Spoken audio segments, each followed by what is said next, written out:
तो हजरत अबू बकर को जला लाया और कहा कि सुन, उन्होंने तो मस्जिद हरम से मस्जिद अक्सा तक जाकर आने की बात की है, अगर वो वहां से आसमानों की भी बात करेंगे तो मैं मान लूंगा। अभी उन्होंने मेराज का वाकया सुना नहीं था, पहले ही कहा कि वो तो मस्जिद हरम से मस्जिद अक्सा तक के सफर की बात कर रहे हैं कि वो रात में जाकर वापस आ गए। अबू जहल सुन, इससे भी ज्यादा अगर वो आसमानों के सफर की भी बात करेंगे तब भी मैं तस्दीक करता हूं। नूर ईमान मुरझाने लगता है, तो ये जुबान के जरिए से तो तुम्हें साबित करना होगा, ईमान है तो मेरी जुबान भी साफ है। समंदरों के बीच में एक जगह ऐसी पाई जहां पर बहुत घटाटोप अंधेरी, इतना अंधेरा है कि हाथ भी नहीं दिखता। उसने अपने सफर के बाद आकर ये वाकया बयान किया, मैंने दुनिया में एक ऐसी जगह देखी जहां मुकम्मल तौर पर अंधेरा है, ऐसा अंधेरा कि वहां कोई शय की उजाला बिल्कुल भी नहीं है। अल्लाह ने फरमाया, ना उन्होंने ईसा इब्ने मरियम को कत्ल किया है, ना सूली पर चढ़ाया, बल्कि अल्लाह ताला ने उनकी शबाहत, उनकी शक्ल दूसरे को दे दी थी। और अल्लाह ने वलाकिन रफ़अहुल्लाहु इलैहि, अल्लाह ने ईसा इब्ने मरियम को आसमानों पर उठा लिया है। ये अल्हम्दुलिल्लाह व कफ़ा व सलामुन अला हबीबिहिल मुस्तफ़ा, अम्मा बअद, फ़अऊज़ु बिल्लाहि मिनश शैतानिर रजीम, बिस्मिल्लाहिर रहमानिर रहीम। वल्लज़ीना जाऊ बिस्सिद्क़ि वसद्दक़ बिही उलाइका हुमुल मुत्तक़ून। सदक़ल्लाहु मौलाना अज़ीम। बारगाह रिसालत में आप सल्लल्लाहु तआला अलैहि वसल्लम में दुरूद पाक का हदिया पेश करें। अल्लाहुम्मा सल्लि अला सय्यिदिना मुहम्मद मअदनिल जूदि वल करम व आलिहि व अस्हाबिहिल किराम व इब्निहिल करीम व बारिक व सल्लिम सलातन दाइमतन सरमदन अबदा। इस्लाम में ईमान किसे कहते हैं? एक सबसे बड़ा हिस्सा ईमान का दिल से तस्दीक करना, दिल से मानना, यही ईमान है, यकीन करना। बाकी जो आमाल हैं, नमाज, रोज़ा, हज, ज़कात, ये सब ये इस्लाम है, लेकिन ईमान का ताल्लुक दिल से है, कल्ब से ईमान का ताल्लुक है, और इस्लाम ज़ाहिरी आमाल में है। तो ईमान और इस्लाम को थोड़ा बहुत फ़र्क आपने महसूस किया होगा, कुरान पाक में भी मौजूद है। तो तस्दीक करना यानी किसी चीज़ को दिल से एक्सेप्ट करना, ये ईमान है, और उसके बाद जो माना है उस पर अमल करके दिखाना, ये इस्लाम है। बगैर दोनों के आपका दीन मुकम्मल नहीं है। बहुत सारे लोग जाहिरी तौर पर मुसलमान तो हो सकते हैं लेकिन मोमिन नहीं हो सकते, मतलब ईमान नहीं है, मुसलमान दिख रहे हैं, ये बहुत बड़ी बात है। और कुरान पाक में अल्लाह ताला फरमाता है, क़ालतिल अअराबु आमन्ना वलाकिन क़ूलू अस्लमना। अल्लाह ताला फरमाता है, अरबी कुछ लोग ये कहते हैं कि हम ईमान लाए, अल्लाह फरमाता नहीं, बल्कि यूं कहो हम इस्लाम लाए। ईमान और चीज है और इस्लाम और है, और दोनों की तकमील के बाद वो उसका दीन मुकम्मल है। अब मैं आपको सबसे पहली चीज बताता हूं, तस्दीक, दिल की तस्दीक क्या है। अल्लाह के नबी सल्लल्लाहु तआला अलैहि वसल्लम ने फरमाया, अल्लाह एक है, इसको मान लिया, ये तस्दीक है। रसूल पाक सल्लल्लाहु अलैहि वसल्लम ने फरमाया कि मैं अल्लाह का आखिरी रसूल हूं, मान लिया, ये तस्दीक है। अल्लाह के नबी सल्लल्लाहु तआला अलैहि वसल्लम ने फरमाया, इतने नबी मुझसे पहले आए थे, उनके काम ये थे, उनके मोजज़ात ये थे, तुमने मान लिया, ये क्या है? दिल की तस्दीक है। इसको कहते हैं दिल से मानना। और दिल से मानने के लिए एक बात और मैं आपको बता दूं कि दिमाग की जरूरत नहीं है कि जो चीज हमारी समझ में आए वही मानना है, और जो चीज ना समझ में आए वो नहीं मानना, ऐसा नहीं। ईमान इसको नहीं कहते। यानी अगर तुम ये सोचो कि जो चीज मेरे सामने मुझे लॉजिकली नहीं लगती, मैं उसको एक्सेप्ट नहीं करता, अगर इस तरह की बात कहते हो तो तुम दिल से मानने वाले हो ही नहीं, तुम दिमाग से पढ़ने वाले हो। और ईमान कल्ब से ताल्लुक रखता है।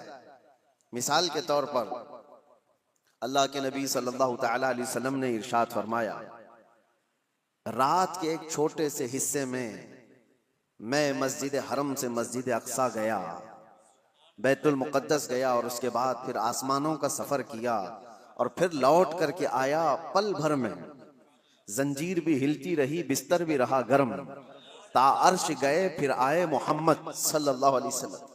अब कोई इंसान ये कहे, ये लॉजिकली नहीं समझ में आता, इतने शॉर्ट टाइम में ये सफर कैसे हो सकता है, तो तुम दिमाग की यहाँ पर सोचें दौड़ा रहे हो, दिमाग के घोड़े दौड़ा रहे हो।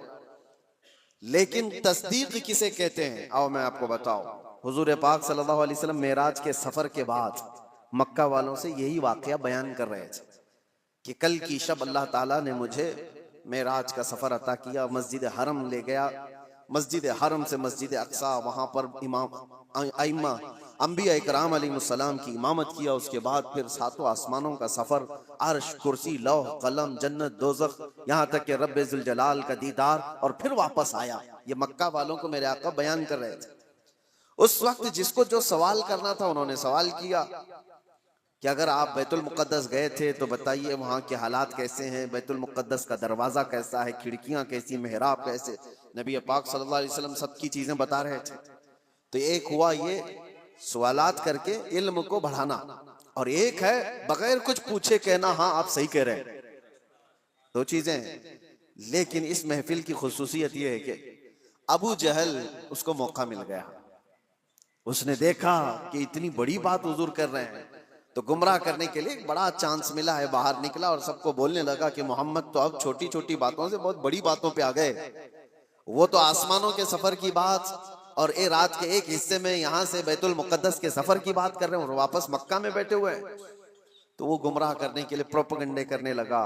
इत्तेफाक ऐसा कि उस महफिल में सैयदना अबू बकर सिद्दीक नहीं थे। हुजूर सल्लल्लाहु ताला अलैहि वसल्लम जब बयान कर रहे थे उस महफिल में हजरत अबू बकर सिद्दीक नहीं थी। हजरत अबू बकर वो कहीं से आ रहे थे, अबू जहल रास्ते में मिला और उसके बाद पकड़ करके कहा अबू बकर रुको, बहुत अहम काम है, इंपॉर्टेंट काम है। क्योंकि उसे पता है कि अबू बकर से ज्यादा करीब रसूलुल्लाह के कौन है। तो अबू बकर रदी अल्लाह तआला अन्हु को पकड़ कर कहता है सुनो अबू बकर, एक मक्का में नया वाकया हो गया है। पूछा उन्होंने कि क्या हुआ है। कहा एक शख्स ऐसा है जो कहता है रात को वो सोया था और रात में वो उठ करके मस्जिद हरम गया, मस्जिद हरम से बैतुल मुक़द्दस मस्जिद अक्सा गया और वापस वो रात यहीं आ गया। क्या ये पॉसिबल है, मुमकिन है? इतना ही कहा उसने।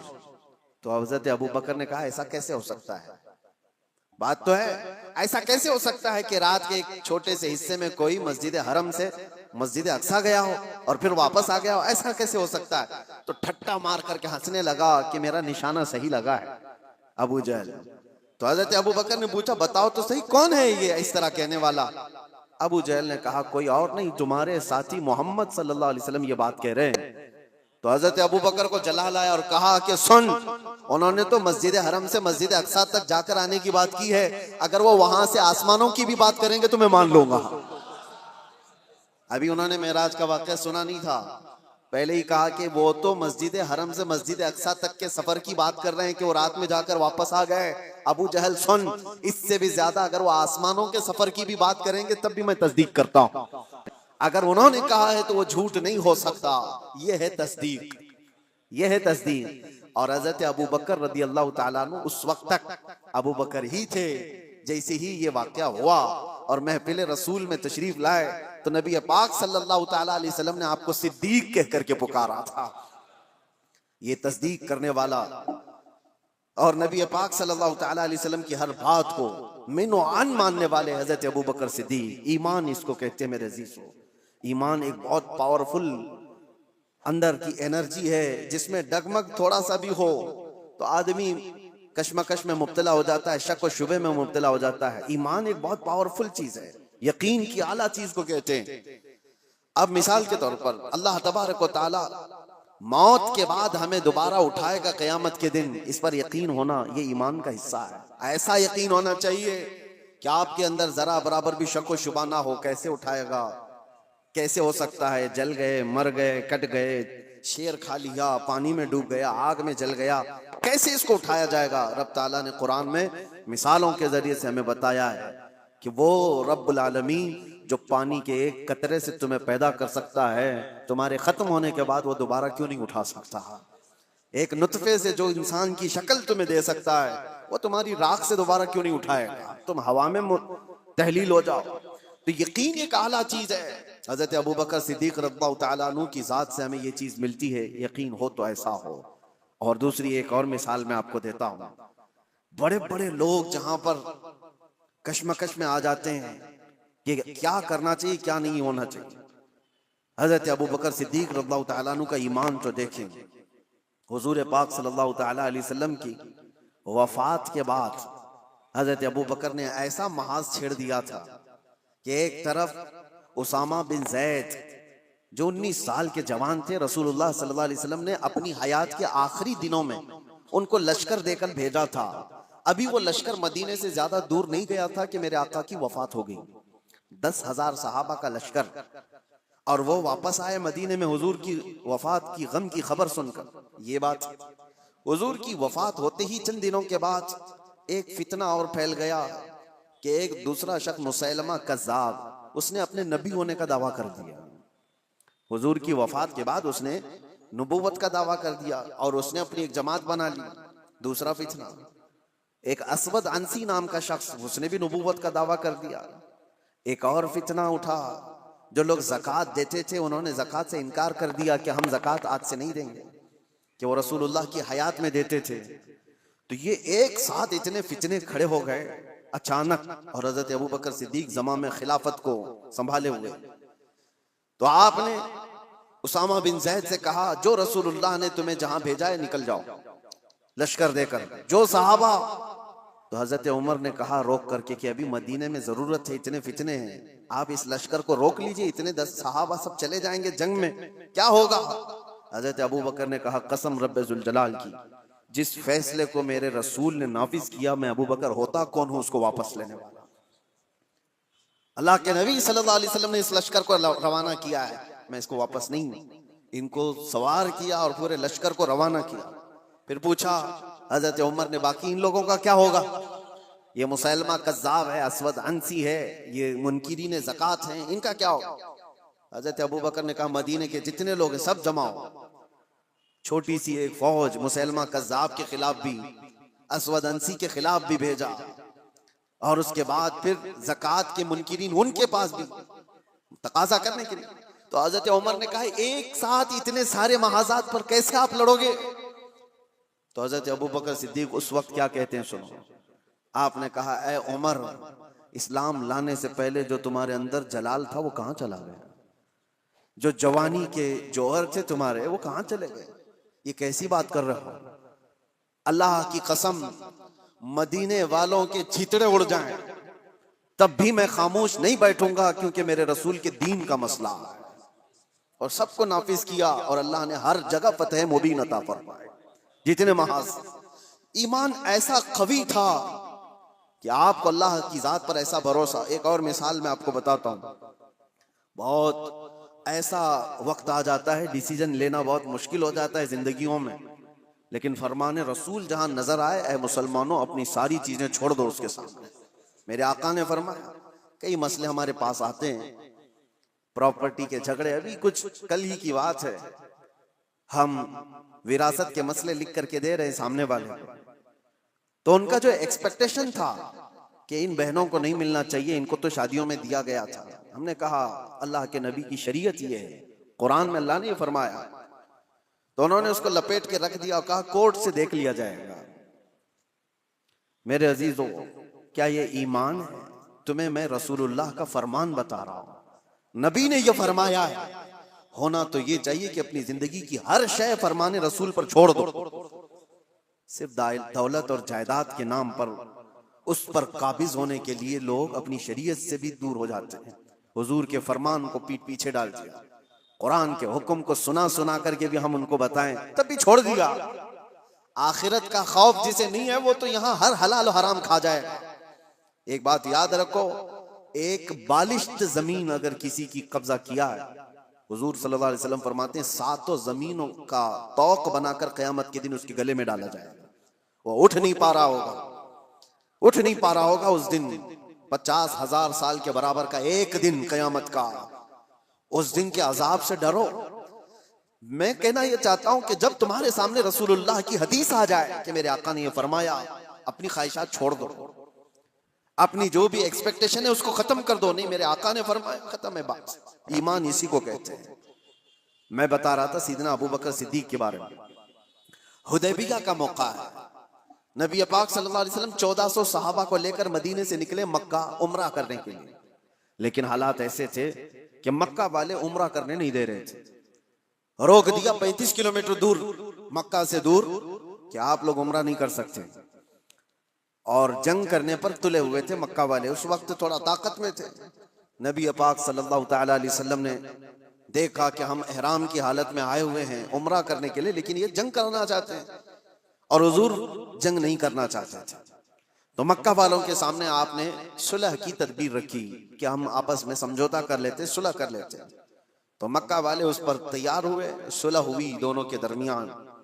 सुनिए, बज़ाहिर ऐसा लगता था कि हुजूर सल्लल्लाहु ताला अलैहि वसल्लम मुसलमानों की जानिब से दब करके सुलह की गई है, जाहिरन ऐसा लगता था, क्योंकि मक्का वाले अपनी सारी शर्तें रखे हुए थे उसमें कि अगर हमारा कोई आदमी मदीने चला गया भागकर तो आपको उसे वापस करना पड़ेगा, और अगर आपका कोई आदमी हमारे पास आया तो हम वापस नहीं करेंगे। ये जबरदस्ती की चीजें बहुत इस तरह की, एक मैं मिसाल दे रहा हूं। उन्होंने सब अपनी हिमायत में एग्रीमेंट के जो क्लॉज हैं वो सब लिखवाए और रसूल पाक सल्लल्लाहु ताला अलैहि वसल्लम को दस्तखत करने के लिए कहा। आपको मैं बता रहा हूं कि उस वक्त नबी पाक सल्लल्लाहु ताला अलैहि वसल्लम दस्तखत कर रहे थे तो सहाबा कराम के दिलों में बात क्या थी, सब ये देख रहे थे कि ये मक्का वाले कैसे हमको झुका रहे हैं। हम तो जंग भी कर सकते हैं, जब हम 313 थे तब नहीं डरे, आज 1400 की तादाद में 313 निकले थे बदर में, और ये 6 हिजरी के बाद की बात है। जंगे बदर तो 2 हिजरी में हो गई थी। 4 साल का जंगों का अनुभव भी था, तजुर्बा भी था। सहाबा कहते नहीं हम लड़ लेंगे इनसे और मक्का में जाकर उम्रा करेंगे, कौन रोक सकता है। लेकिन हुजूर फरमा रहे थे नहीं, सुलह करना है। सहाबा में ये बात फैली कि जंग करना है, जंग करना है, लेकिन कोई भी हुजूर की बारगाह में बोलने की हिम्मत कैसे करे। अल्लाह के नबी तो ये जो अक्द है, ये एग्रीमेंट है, उस पर साइन भी कर रहे हैं। तो उसके बाद अब जो बात मुझे अर्ज करनी है इस हुदैबिया के मौके पर, वो मैं बताता हूं। हजरत उमर सहाबा के पास जा जा करके कह रहे थे कि चलो बोलते हैं रसूलुल्लाह की बारगाह में कि आप जंग की इजाजत दें हमें, हम इनके परखचे उड़ा देंगे, इनके साथ ऐसी जंग करेंगे कि ये हमेशा याद रखेंगे कि अल्लाह के घर से हमको रोका है, आज हम ताकत में। हजरत उमर के इस बात पर सहाबा जमा भी हो रहे थे। फिर आखिर में हजरत उमर कहाँ आए, हजरत अबू बकर के पास। हजरत अबू बकर भी खामोश बैठे हुए थे कि रसूलुल्लाह ने फैसला ले लिया है तो अब क्या है। सहाबा नाफरमानी नहीं कर रहे थे, बल्कि वो इंतजार कर रहे थे शायद वही आ जाएगी और हुक्म बदल जाएगा, अल्लाह की तरफ से कोई हुक्म आ जाए कि जंग करो, हम करेंगे। इस इंतजार में सहाबा थे। फिर हजरत उमर जाते हैं कहां पर, हजरत अबू बकर के पास। हजरत अबू बकर से कहते हैं अबू बकर नहीं देख रहे तुम हालात कैसे हो गए, मक्का वाले हम पर हावी होते जा रहे हैं, गलबा पा चुके हैं और हमें झुका करके सुलह करा रहे हैं, और रसूलुल्लाह सल्लल्लाहु अलैहि वसल्लम ऐसे वक्त उनके साथ सुलह की दस्तखत कर रहे हैं। अबू बकर चलो आपकी बात रसूलुल्लाह टालते नहीं। तो ये बोले जा रहे थे, बोले जा रहे थे, हजरत अबू बकर सुनते रहे। उसके बाद जानते हो हजरत अबू बकर पलटते हैं और इतने जलाल के साथ हजरत उमर के कंधों को पकड़कर झिझोड़ दिया और कहा इल्ज़म गर्ज़क या उमर, ऐ उमर होश में रह करके बात करो, तुम किसके लिए बात कर रहे हो, वो अल्लाह के रसूल हैं, उन्होंने जो फैसला ले लिया दुनिया टल जाए अबू बकर उसके खिलाफ नहीं जा सकता। सारे सहाबा के दिलों में बात ये थी कि जंग की इजाजत मिल जाए, जंग की इजाजत। हजरत अबू बकर का जलाल ये था कि उमर जो रसूलुल्लाह फैसला ले रहे हैं वो अल्लाह के नबी हैं, आगे का देख करके फैसला ले रहे हैं, उसके खिलाफ नहीं जा सकते। हजरत उमर कहते हैं उस वक्त मैं जोश में ये सब चीजें कर रहा था, लेकिन अबू बकर की शक्ल देख करके फिर मुझे अंदाजा हो गया ईमान किसे कहते हैं, ईमान किसे कहते हैं। नबी पाक सल्लल्लाहु ताला अलैहि वसल्लम ने जो फरमा दिया उसके बाद फिर टस से मस ना होना, ये ईमान की अलामत है। हजरत उमर तौबा कर गए, पीछे हट गए। ऐसा नहीं है कि जाकर के फिर सहाबा को उन्होंने जमा किया और हजरत अबू बकर की भी बात टाल दी, नहीं। उन्हें एहसास हुआ कि हजरत अबू बकर ने उस दिन जो फैसला लिया है वो रसूलुल्लाह की बात पर लिया। और फिर देखा भी सारे सहाबा ने सुलह तो हुई थी, 1 साल ये एग्रीमेंट मक्का वाले चला नहीं सके। दूसरे साल मेरे आका सल्लल्लाहु ताला अलैहि वसल्लम 10,000 सहाबा को लेकर मक्का तशरीफ लाए थे और बगैर जंगो जदाल और कत्ल क़िताल के मक्का फतह हो चुका था। और उस दिन जो मक्का फतह हुआ, आज तक उसकी रोशनी और उसकी बरकतें मक्का में मौजूद हैं। हाँ, 1 साल पहले सुलह पर हुजूर ने जो दस्तखत की थी, उसका असर आज तक भी है।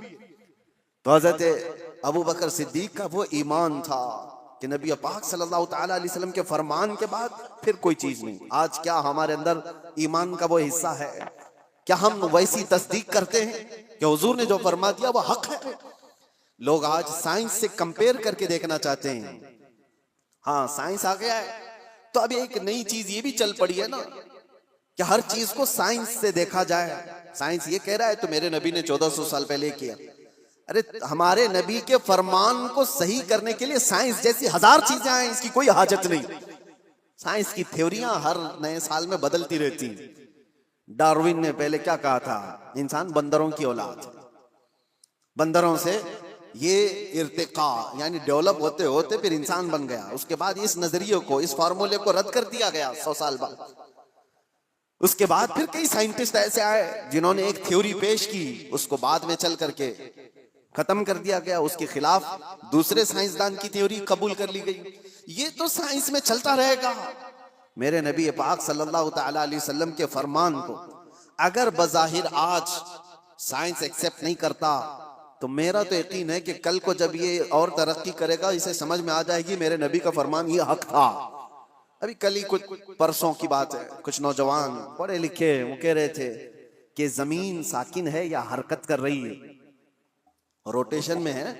साइंस तो यही कहता है कि जमीन रोटेशन में है, खुद अपने अतराफ घूमती है तो 24 घंटे होते हैं, और सूरज के अतराफ पूरा चक्कर लगाती है तो 365 दिन हो जाते हैं। ये साइंस की एक थ्योरी है, अर्थ रोटेशन। इस नजरिए को अभी तक तो साइंस लेकर के चल रहा है। और नौजवानों ने हमसे कहा था कि कुरान में और हदीस में क्या है इसके सिलसिले में। आला हज़रत इमाम अहले सुन्नत फाजिल बरेलवी रहमतुल्लाहि तआला अलैह ने इसके खिलाफ में लिखा है, और किताब है पूरी, अल फौजुल मुबीन दर रद्द हरकत जमीन। जमीन हरकत नहीं कर रही है, जमीन अपनी जगह पर है। सूरज निकलता है और डूबता है। कुरान में अल्लाह ने फरमाया कि सूरज मशरिक से निकलता है, मगरिब में डूबता है। तो ये तो बात हुई। मैं इसकी तहकीक में आपसे बात नहीं कर रहा कि ये मेरा मौजू नहीं है कि सूरज कहां से निकलता है, कब निकलता है, साल में कितनी जगहों से निकलता है और कहां डूबता है, और साइंस इसको क्या कहता है, और अर्थ रोटेशन के बारे में तफसीलात आप इस इल्म के माहिरीन से मालूम करें। लेकिन मैं ये कहता हूं नौजवानों से, जब तुम्हारे पास ऐसी 2 चीजें आई, ये तो एक मिसाल के लिए कह रहा हूं, तुम सामने देख रहे हो कि साइंस की थ्योरी ये है, इन्होंने ये चीज पेश की है, और एक तरफ फरमाने मुस्तफा है, नबी कौनैन सल्लल्लाहु ताला अलैहि वसल्लम है। तो ऐ नौजवानों, बताओ ईमान किसे कहते हैं? हुजूर पाक की बात को आंख बंद कर तस्लीम कर लेना, ये इस यकीन का नाम ईमान है। ये ईमान है। आपको पता है ये तरक्कियां तो बहुत बाद में होती आई, तो सहाबा कैसे ईमान लाए? कुरान में एक आयत है, अल्लाह ताला फरमाता है इदा अखरज यदहु लम यकद यराहु। ये 18वें पारे सूरह नूर की आयत है, दुलमातुम बअदुहा फौक बअद। यानी एक इलाका, एक जगह ऐसी है, अंधेरियों पे अंधेरियां, अंधेरियों पे अंधेरियां, सूरज की एक किरण भी वहां पर नहीं होती। अगर कोई आदमी हाथ भी निकाले तो हाथ भी नहीं देख सकता। लेकिन 18वीं सदी के बाद एक ऐसा शख्स जिसने ओशियन का, समंदर का सफर किया, उसने समंदरों के बीच में एक जगह ऐसी पाई जहां पर बहुत घटाटोप अंधेरी, इतना अंधेरा है कि हाथ भी नहीं दिखता। उसने अपने सफर के बाद आकर ये वाकया बयान किया, मैंने दुनिया में एक ऐसी जगह देखी जहां मुकम्मल तौर पर अंधेरा है, ऐसा अंधेरा कि वहां कोई शय की उजाला बिल्कुल भी नहीं है। तो उसको किसी आलिम ने कहा, ये तो कुरान में अल्लाह के नबी सल्लल्लाहु ताला अलैहि वसल्लम ने जो आयत पढ़ी है, अल्लाह का हुक्म बयान किया, ये मौजूद है। अब सुनिए, उस साइंटिस्ट ने पूछा, अच्छा ये तो 18वीं सदी की तरक्कियाती जमाने में मैंने ये इंकिशाफ किया है, एक्सप्लोर किया है, ये बात पहले से कैसे आ सकती है? उसने पूछा, हो सकता है मोहम्मद सल्लल्लाहु ताला अलैहि वसल्लम समंदरों का ज्यादा सफर करते होंगे, कभी इस सफर के दौरान उन्होंने भी देख लिया होगा आज से 1400 साल पहले, और उन्होंने बयान कर दिया होगा कुरान में। तो हैरत की बात है मेरे अजीजों, मुफस्सिरीन ने उससे बताया कि ताज्जुब की बात यह है मेरे अजीज, मेरे नबी सल्लल्लाहु ताला अलैहि वसल्लम की उम्र मुबारक 63 साल की थी जाहिरी, और पूरे 63 साल की जाहिरी उम्र में एक बार भी हुजूर समंदर के पास नहीं गए। सफर तो दूर की बात है, समंदर पर नहीं गए हुजूर, और समंदरों के बीचों बीच मौजूद चीज की खबर दे रहे हैं। उसने कहा तब फिर ऐसी खबर देने वाला ये इंसानी खबर देने वाला नहीं है, ये तो फिर उसी की खबर होगी जिसने ये पैदा किया, ये खालिक कायनात की खबर है। अजीजान गिरामी, मैं ये बातें इसलिए अर्ज कर रहा हूं कि ईमान सहाबा इकराम का ऐसा था कि अल्लाह के नबी सल्लल्लाहु ताला अलैहि वसल्लम ने फरमा दिया, मान लिया कि हाँ। हुजूर ने फरमाया सबसे पहले रूए जमीन पर आने वाले कौन? आदम अलैहिस्सलाम। देखा किसी ने नहीं, सारे ने मान लिया कि हाँ आदम अलैहिस्सलाम आए थे। उनकी बीवी हजरत हव्वा थी। उनके बाद अंबिया का सिलसिला आया, हजरत शीस अलैहिस्सलाम, हजरत नूह अलैहिस्सलाम, हजरत इदरीस अलैहिस्सलाम, हजरत इब्राहीम, हजरत इस्माइल, हत्ता के पिछले जमाने के बहुत पेचीदा मसले थे जो ला यनहल जिसको कहते हैं, मतलब हल नहीं होने वाले। 550 साल तक यहूदी और ईसाई जंग करते थे। किस बात पे पता है? ईसा अलैहिस्सलाम को यहूदियों ने सूली पर चढ़ा दिया। ये आज भी मशहूर है कि वो सूली पर चढ़ गए। सुनिए, ईसा अलैहिस्सलाम के मुतालिक, ईसा अलैहिस्सलाम को कत्ल करने का नापाक इरादा बनाकर यहूदियों ने एक टीम तैयार की, और जिस दिन वो अपने घर पर मौजूद थे उस वक्त सारे लोगों ने घर का घेराव किया और एक शख्स को अंदर भेजा कि जाके देख कर क्या हो ईसा इब्ने मरियम है या नहीं। तो ईसा इब्ने मरियम को देखने के लिए एक यहूदी अंदर आया। अल्लाह तबारक व तआला की कुदरत कामिला ये है कि अल्लाह ने उस आए हुए शख्स को ईसा अलैहिस्सलाम की शक्ल दे दी और ईसा अलैहिस्सलाम को आसमानों पर उठा लिया, आसमानों पर उठा लिया। और वो शख्स घर के अंदर था, काफी देर तक वो बाहर नहीं आया। तो यहूदियों ने देखा कि कहाँ चला गया है, अभी तक जो मुआयना करने गया था आया नहीं। तो लोगों ने सोचा कि कुछ गड़बड़ ना हो जाए, तो सब घुस गए अंदर घर में और देखा कि बैठे हुए हैं ईसा इब्ने मरियम। उठाया, पकड़ करके ले आए बाहर। ईसा इब्ने मरियम नहीं थे, उनका ही शख्स था जिसको अल्लाह ने वो शक्ल दे दी थी। उसको ला करके फांसी पर चढ़ा दिया, सूली पर चढ़ा दिया। देखा नहीं, कुछ नहीं। उसके बाद फिर फिक्र में मुब्तला हो गए, हमारा आदमी कहाँ गया है जो अंदर देखने गया था। तो असल बात ये थी कि उसके धड़ का निचला हिस्सा उसका असली वाला ही हिस्सा नजर आ रहा था जो शख्स अंदर गया था। तो कुछ यहूदियों ने कहा ये तो हमारा ही आदमी है। तो लोगों ने फिर इख्तिलाफ ये किया कि अगर ये हमारा आदमी है तो ईसा इब्ने मरियम कहाँ गए, वो कहाँ चले गए। तो बाज ने कहा ये देखो ऊपर की शक्ल तो ईसा इब्ने मरियम की दिखती है। इस शक की जिंदगी में उनके 550 साल गुजर गए। 550 साल यहूदी ये कहते थे, ईसाई ये कहते थे, यहूदी ये कहते थे, ईसाई ये कहते थे। इन इख्तिलाफात को खत्म करने के लिए अगर कोई जात आई तो मोहम्मदुर रसूलुल्लाह की। मेरे आका सल्लल्लाहु ताला अलैहि वसल्लम जब तशरीफ लाए तो फिर आपने क्या फरमाया? कुरान की आयत उतरी, वमा क़तलूहु वमा सलबूहु वलाकिन शुब्बिह लहुम। अल्लाह ने फरमाया ना उन्होंने ईसा इब्ने मरियम को कत्ल किया है, ना सूली पर चढ़ाया, बल्कि अल्लाह ताला ने उनकी शबाहत, उनकी शक्ल दूसरे को दे दी थी। और अल्लाह ने वलाकिन रफ़अहु अल्लाहु इलैहि, अल्लाह ने ईसा इब्ने मरियम को आसमानों पर उठा लिया है। ये अक़दा हल किसी ने किया है तो मेरे मुस्तफ़ा ने। दुनिया भर के ईसाइयों को भी एहसान मानना चाहिए कुरान का जो ऐसी गुत्थी है, क्योंकि ईसा अलैहिस्सलाम के बाद फिर कोई नबी आया नहीं जो बता सके। कौन बताएगा कि क्या हुआ था क्या नहीं। तो हजरत ईसा अलैहिस्सलाम के इस मसले को रसूलुल्लाह ने बयान फरमाया और सारे सहाबा ने उस पर कभी चूचिरा किया, सब ने मिनवान तस्लीम किया। बहुत सारे ईसाइयत से ईमान लाए हुए भी, यहूदियत से ईमान लाए हुए भी सहाबा मौजूद हैं। सबों ने मेरे आका की बात पर, फरमान पर यकीन कर लिया। आज इस बात की जरूरत है। अब मैं तस्दीक के बाद जो दूसरा स्टेप आता है उससे मैं कहता हूं यह भी जरूरी नहीं कि आपने मान लिया कि मेरे नबी हक पर हैं, मेरे नबी का हर फरमान हक है, अल्लाह के रसूल जो फरमा दे वो 100% सारी चीजें सच हैं। मान लेने का मतलब भी नहीं है।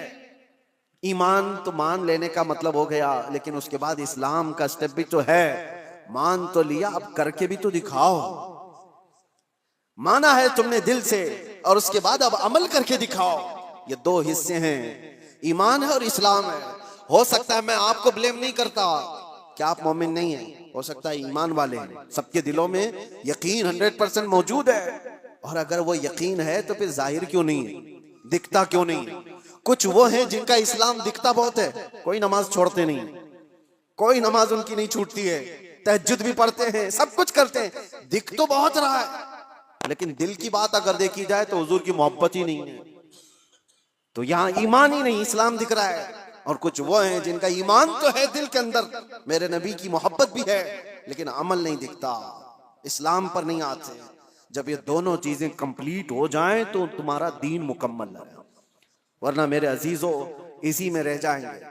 अब मैं ईमान आने के बाद जो स्टेप है, नौजवानों, इसकी जिम्मेदारी आज के दौर में है तुम्हारे साथ। आज के दौर में तुम्हें अमल के मैदान में वो दिखाना होगा। अगर हुजूर सल्लल्लाहु अलैहि वसल्लम ने फरमाया झूठ हराम है, तो तुम्हारी जुबान पर झूठ तो ना है। दुनिया ने तुम्हें झूठा क्यों कह दिया? कुछ लोग जुबान खोलें तो झूठ बोले, गाली गलोच। हुजूर पाक सल्लल्लाहु तआला अलैहि वसल्लम ने फरमाया फासिक की अलामत है, ये फिस्क है। और हर बात पर गाली देने वाला बात करने पर उसका नूरे ईमान खत्म होने लगता है, उसका नूरे ईमान मुरझाने लगता है। तो ये जुबान के जरिए से तो तुम्हें साबित करना होगा, ईमान है तो मेरी जुबान भी साफ है। और तुम्हारा ईमान तुम्हारी आंखों से भी नजर आएगा। जब चलो तो तुम्हारी आंखें अगर नीची हैं, तुम बेहयाई को नहीं देखते, तुम अनजान औरतों की इज्जतों को तार तार नहीं करते, तो तुम्हारा ईमान तुम्हें अमल करा रहा है, तुम्हारा ईमान तुम्हें अमल भी करा रहा है। इसीलिए इकबाल की इस बात पर मैं गुफ्तगू खत्म करता हूं। इकबाल ने क्या कहा, बहुत अच्छी बात है। खिरद ने कह दिया ला इलाह तो क्या हासिल। खिरद किसको कहते हैं? दिमाग को या दिल की बात समझ लें।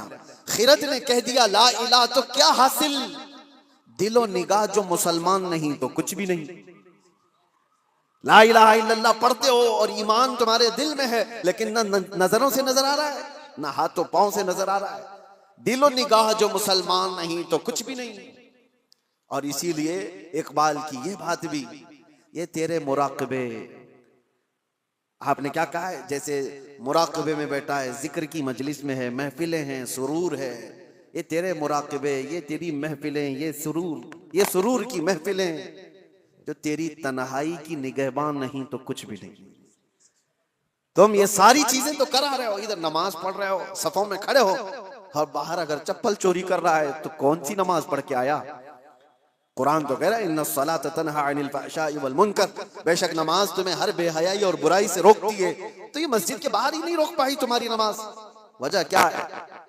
कि तुम यहाँ पर उसको कंबाइन नहीं कर रहे हो, दिल से मानते हो अल्लाह एक है, उसकी बातों को इंप्लीमेंट करना ये दूसरा तुम्हारा दूसरा हिस्सा है, उस पर तुम खरे नहीं उतर पा रहे।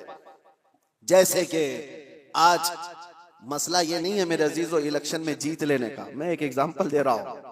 बहुत सारे लोग बड़ी मेहनतों से इलेक्शन जीतते हैं, और इलेक्शन जीतने के बाद नेताजी सबसे पहले क्या करते हैं पता है? ओथ लेते हैं, शपथ लेते हैं सबके सामने, मैं ये करूंगा, मैं ये करूंगा, मैं वो करूंगा, जिसकी भी उन्हें ओथ लेनी है। ये कमाल की बात नहीं, वो तो हर नेता कर लेगा, लेकिन उस ओथ की लाज 5 साल रख पाता है? नहीं, ये कमाल की बात है। वो जो उसने हलफ उठाया, वो जो कसम उठाया, उसकी लाज रखता है, जो जो कहा है वो 5 साल करके दिखाता है, तब तो फिर उसने अपनी कसम की लाज रखी। ये बिला तशबीह बिला तमसील ला इलाहा इल्लल्लाह कह दिया, तो तुम इस कलमे की लाज रखते हो अपनी जिंदगी में या नहीं? ये कमाल की बात है। कलमा तो 70,000 बार पढ़े हुए लोग हैं, लाख बार पढ़े हुए लोग हैं, लेकिन सिर्फ पढ़ लेने से तो तुम्हारी जिंदगी भी वही है जो झूठे लोग ओथ लेकर के चले जाते हैं, बाकी तो उनको कोई मतलब नहीं। नहीं मेरे अजीजों, ईमान वाला जो है, आप ये भी मत समझें आप मुसलमान मस्जिद में हैं, अभी सारे मुसलमानों की शक्ल दिख रही है, बाजार में आप मुसलमान नहीं है, दुकान में आप मुसलमान नहीं है, घर में आप मुसलमान नहीं है, शादियों में आप मुसलमान नहीं है। मुसलमान 24 घंटे मुसलमान है, ईमान उसके साथ मुसलसल है। एक बात मुझे याद आती है, एक प्लेन में सफर के दौरान एक ऑस्ट्रेलियन नौजवान, वो न्यू मुस्लिम था या पुराना जो भी, लेकिन ईमान होना चाहिए ऐसे, एयर होस्टेस ने सर्व करते हुए उसको शराब दिया। जाहिर सी बात है इंटरनेशनल फ्लाइट्स में ये आम सी बात है, नॉर्मल समझा जाता है। उसने सर्व किया। तो जवाब में उस नौजवान ने इनकार यूं नहीं किया कि मुझे नहीं चाहिए, बल्कि उससे यूं कहा, आई एम ए मुस्लिम। ये कई लोगों को चुभ जाती है बात। उसने नहीं कहा मैं शराब नहीं पीता, मुझे नहीं चाहिए। उसने जवाब में कहा, आई एम ए मुस्लिम। उसे पता चलना चाहिए शराब और मुस्लिम अपोजिट चीज है, मुझे ही नहीं, दोबारा किसी और को भी नहीं देना। उसने कहा। अब उस एयर होस्टेस ने तड़क के कहना शुरू किया कि ये क्या बात हुई, तुम मुसलमान हो, नहीं पीना है नहीं पियो, तुम ये कहते हो मुसलमान है।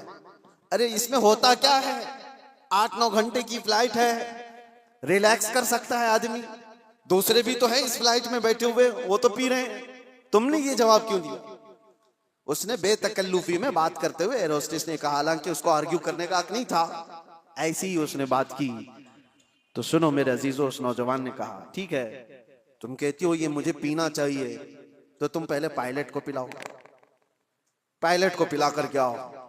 तो उसने कहा पीता होगा जब लैंड हो जाएगी, जब अपने स्टेशन पर होगा, अभी तो वो ड्यूटी पे है, ऑन ड्यूटी ड्रिंक अलाउड नहीं है। उस नौजवान ने कहा, मैं मुसलमान 24 घंटे ड्यूटी पर हूं, मैं अपनी लाइफ के हर हिस्से में मेरे मुस्तफा करीम सल्लल्लाहु अलैहि वसल्लम का वफादार हूं। यही बात तो है कि हजरत अब्दुल्ला बिन हुज़ाफा एक सहाबी हैं, उनसे एक रूमी बादशाह ने कहा था, ऐसा नौजवान मुझे चाहिए, इतना ट्रेन, इतना यकीन वाला, इतना पावरफुल।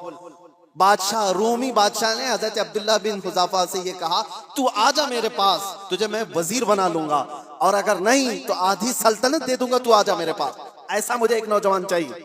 अब्दुल्ला बिन हुज़ाफा ने क्या कहा था जानते हो? कहा, बादशाह सुन, तू आधी सल्तनत नहीं, तेरी पूरी सल्तनत, उसके बाद और एक सल्तनत, उसके बाद और एक सल्तनत पूरी मुझे दे दे, पलक झपकने के बराबर भी मैं मेरे नबी से बेवफाई नहीं कर सकता, उनके फरमान के खिलाफ नहीं जा सकता, दीन छोड़ना तो दूर की बात, उनसे एक पलक झपकने के बराबर भी बेवफाई नहीं कर सकता। यह है ईमान। अल्लाह हमें ऐसा ईमान अता फरमाए। व आखिर दावाना अनिल हम्दुलिल्लाहि रब्बिल आलमीन। अस्सलामु अलैकुम।